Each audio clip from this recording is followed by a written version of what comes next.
दोस्तों सब्सक्राइब करें और देखें रोजाना दिल दहलाने वाली कहानी और बेल आइकन प्रेस करना ना भूलें। दोस्तों,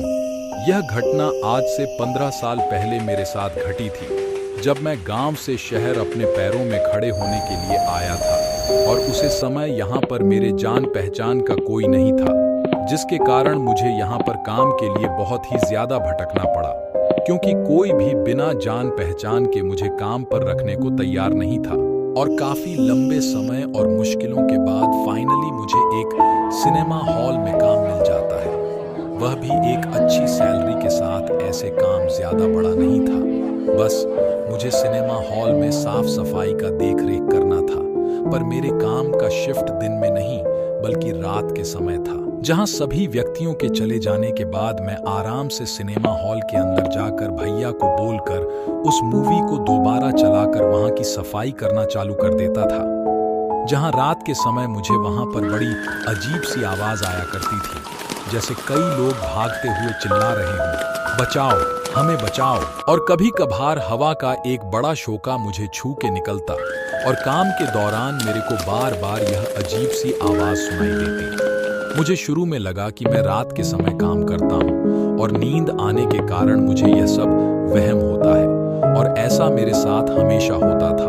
और इस कारण अब धीरे धीरे मुझे इस चीज की आदत हो गई थी। पर एक दिन रविवार की रात को मैं सभी लोगों के चले जाने के बाद रोजाना की तरह अपने काम को करने के लिए सिनेमा हॉल में जाता हूँ और भैया को बोलकर उस मूवी को दोबारा चालू करवा देता हूँ। और आराम से मूवी को देखते देखते मैं सिनेमा हॉल की साफ सफाई कर रहा होता हूँ, जहां मुझे दोबारा वैसी आवाज आने लगती है। पर यह चीज अब मेरे को एक आम सी बात लगने लगी थी,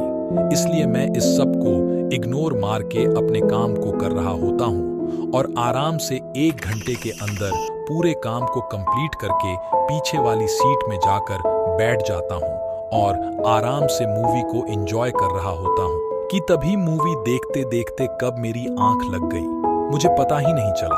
और कुछ समय के बाद मेरे कानों में बड़ी अजीब सी आवाज आने लगी,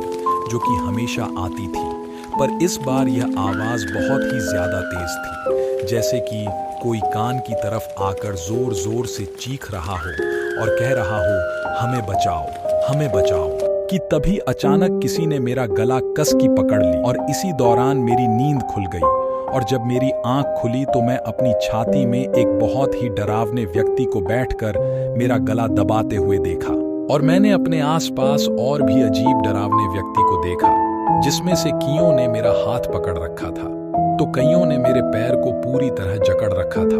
जहां मैं बहुत ही तेज चीखने की कोशिश भी कर रहा था, पर मेरी आवाज निकल ही नहीं रही थी और मैं वहां में तड़प रहा था। कि तभी वहां में काम करने वाले भैया आ जाते हैं, जो मुझे वहां तड़पता हुआ देखते हैं और मेरे पास आकर मुझे उठाते हैं। तो मुझे पता चलता है कि ये मेरा एक सपना है, जिसके बाद मैं उस सिनेमा हॉल से बाहर निकलता हूँ और फ्रेश होने के लिए वॉशरूम में चला जाता हूँ, जहां में मैं देखता हूँ कि मेरे हाथों, पैरों और गले में किसी के हाथों का निशान बन चुका है, जिसे देखकर मैं बहुत ही ज्यादा डर जाता हूँ। मुझे कुछ समझ नहीं आ रहा था कि वह मेरा सपना था कि वह चीज मेरे साथ हकीकत में हुई थी।